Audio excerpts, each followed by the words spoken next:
So hey guys, আমি হলাম গিয়ে সেই হতভাগা পেশেন্ট মৌ। এখনের জন্য পেশেন্ট মানে হতভাগা মৌ, যেই হচ্ছে কিনা লিভগুলো সব সময় নেয় নিজের অসুস্থতার কারণে কিংবা হসপিটালে যাওয়ার জন্য।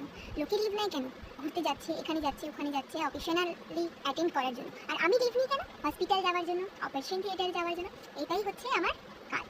তো কিছুদিন আগে, মানে কিছুদিন না, কিছু মাস হয়নি, প্রায় 1 বছর আগে আমার রোড ট্রাফিক অ্যাক্সিডেন্ট হয়, যার জন্য আমি একেবারেই বেড রেস্ট। সেখানেই আমার তখনই আমার 4বার ওটি হয়। 4বার ওটি হওয়ার পরে আমি আবার মানে নিজেকে স্টেবল করে তুলি। আমার বাড়ির লোক তো আমার করছেই, প্লাস আমি নিজেও কষ্ট পাচ্ছি। তো হলো গিয়ে 6 মাস আমি বেড রেস্ট থাকি, ট্রিটমেন্ট চলে, সব কিছু হলো। মেন্টালি স্টেবল হওয়ার পর, ফিজিক্যালি ফিট হওয়ার পর আমি আবার as a nurse hospital join করি।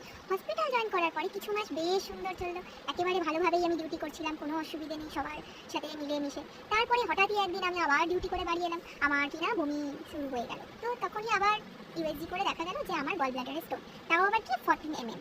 তো যথাযথ আবার যেটা করণীয় আমাদের, ওটি করানো হলো। তো আবার ঘুরে ফিরে সেই আমি চলে এলাম অ্যাজ এ পেশেন্ট হো এখন এই সময়টায়। তো আবার আমি মেন্টালি নিজেকে স্টেবল করেছি যে হ্যাঁ, আমি কিছুদিনের মধ্যে জয়েন করবো, কারণ কাজটাকে আমি ভীষণই ভালোবাসি, আমার প্রফেশনকে আমি খুব ভালোবাসি।